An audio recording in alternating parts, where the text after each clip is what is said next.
আমি আছি চাঁদপুর গ্রামে তায়ের কোম্পানির বাড়ির সামনে আছি। আর এখানেও দেখতেছি যে অনেকে কিন্তু চাঁদপুরের ওদিক থেকে নিরাপদ আশ্রয়ের জন্য যাচ্ছে দাগনভূঞার ওদিকে। তোরা কন্তুন আইয়র কন্টাই জ্বর আইয়র কন্তুন চন্দ্রদ্বীপতুন আইয়র এত দূরতুন ওই ইগারে লই আইয়র কেন আচ্ছা ওই এখান সামান টামান এখান লই আইয়র মর কোনটা তঙ্গ পাইতুন না আশ্রয় কেনটা দাগনি আচ্ছা যা মানে চন্দ্রদ্বীপের হিয়েন্তুন ইয়েন্তি তো যান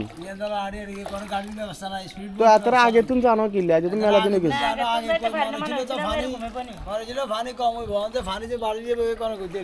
আচ্ছা এখন আমি যাইতেছি খোকন ভাইয়ের বোনের বাসা মনে কেন এটা বোনের বাসা এখানে একটা মানে অস্থায়ী আশ্রয় ক্যাম্প হিসেবে মানে একটা নির্মাণাধীন ঘরের মধ্যে অনেকের আশ্রয় দিয়েছেন। তবে এই ঘরও পানি উঠে গেছে নাকি না উঠে মানে উঠার উপক্রম হয়ে গেছে। আমি ভিতরে দেখাচ্ছি আসলে কি অবস্থা।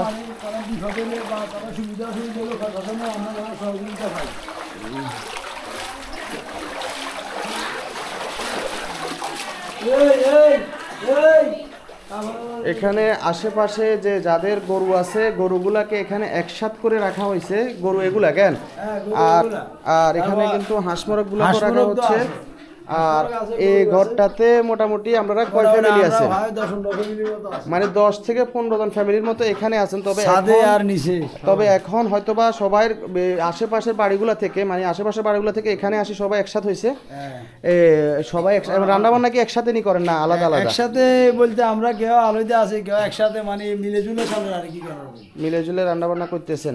এখানে প্রায় যদি পানি আরো বেশি উঠে যায় বা সমস্যা হয় আমরা প্রশাসনের দৃষ্টি আকর্ষণ করছি যেন একটা ফোন নাম্বারের ব্যবস্থা করি তাহলে আমরা ফোনগুলো যেন চলে যেতে পারি বা আমাদেরকে আয় সহযোগিতা করতে। আচ্ছা যাক এখন ওনারাদের দাবি হচ্ছে প্রশাসনে যদি যেমন গরু ছাগল যেগুলো আছে গরু ছাগল যদি নিয়ে যাবে বলে প্লাস ওনাদেরকে যদি নিরাপদ আশ্রয় নিয়ে যাবে বলে ওনারা যাবে এবং যেভাবে গণহারে বলতেছে যে ডাকাতি হচ্ছে আশেপাশে যদি এগুলার যদি ওনারা বলে যে নিশ্চয়তা দিচ্ছি সমস্যা নেই আপনারা চলে যান তাহলে ওনারা চলে যাবে। কারণ ওনারা আটকে গেছে কারণ এতদিন অপেক্ষা করছে কারণ কেহ এই পরিমাণ পানি উঠবে কেউ চিন্তা করে না এই কারণে ওনারা অপেক্ষা করছে যে হয়তোবা একদিন দুদিন পরে নামি যাবে আমরা একটা নিরাপদ যেখানে আছে আপাতত স্টে করি পরে আমরা যার যার ঘরে যাব।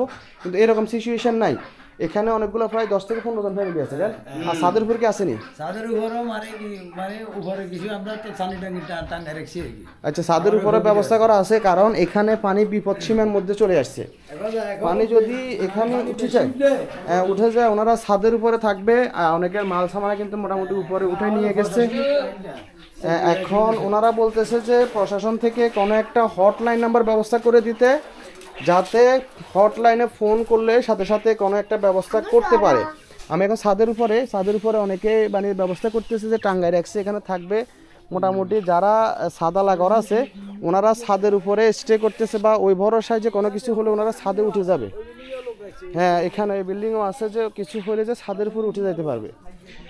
তো আমি খোকন ভাইয়ের সাথে তো আগেও কথা বললাম বা আর খোকন ভাইয়ের ঘর কিন্তু সামনের এটা ওনার বোনের ঘর। তো উনি ওনার দায়িত্বে মোটামুটি 10-15 জন ফ্যামিলিকে উনি রাখছে মোটামুটি খাওয়া দাওয়ার ব্যবস্থা করতেছে সবাই সবার নিজের অবস্থান থেকে যে যেভাবে পারছে। তবে কোনো অনুদান এ পর্যন্ত পাই নাই বা ওনারা অনুদানের এ পর্যন্ত বলতেছেন ওনারা এখন নিরাপদের দরকার। আমাদের এখানে ডাকাতি হইতেছে বা বিভিন্ন এলাকায় সমস্যা হইতেছে আমাদের এই সমস্যাগুলো যেন আমরা সেফটিতে থাকতে পারি প্রশাসনিকভাবে যেন আমাদেরকে সহযোগিতা করা হয় এটা আমাদের অনুরোধ। আর আরও বেশি পানি যদি বাড়ে যায় তাহলে আমাদেরকে আমরা ফোন দেওয়ার সাথে সাথে একটা নাম্বারের ব্যবস্থা করে দিলে আমাদেরকে স্পিড বোর্ডে হোক বা যেভাবে হোক এখান থেকে যেন উদ্ধার করতে পারে। আমার এখানে গরু আছে প্রায় 10 থেকে 15টা গরু আছে, হাঁস মুরগি আছে, ওগুলোর কথা বাদ দিলাম, গরু আছে আর মানুষ আছি প্রায় আমরা আমাদের এই কয়েকটা বাড়িতে মিলে অন্তত নাহলে 100-র উপরে লোক আছি বর্তমানে।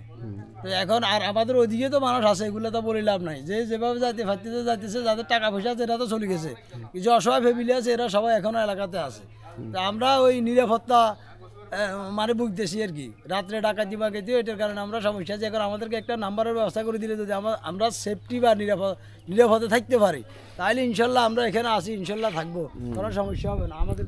এখন ওনাদের দাবি হচ্ছে প্রশাসন থেকে একটা হটলাইন নাম্বার ব্যবস্থা করে দেন, যে এখানে নৌকা ছাড়া কিন্তু আসা যাবে না, নৌকা বা স্পিড বোট যেখানে হোক ওনারা যদি সমস্যা ফেস করে, যদি কোনো ফোন নাম্বারে ফোন যায় যাতে ওনাদেরকে আসে, কারণ ওনারা বেশি আতঙ্কে আছে ডাকাতের আতঙ্কে।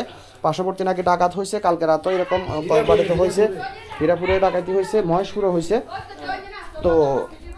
তো ঠিক আছে, আমি ভিডিওটা এখানে শেষ করব। আর আমি সামনের দিকে যাব, সামনে ওইদিকে আরও 2টা আশ্রয় কেন্দ্র আছে, অস্থায়ী আশ্রয় কেন্দ্র যে ওনারা নিজেদের উদ্যোগে করছে, ওগুলো আমি ভিজিট করব। তো ঠিক আছে, আসসালামু আলাইকুম।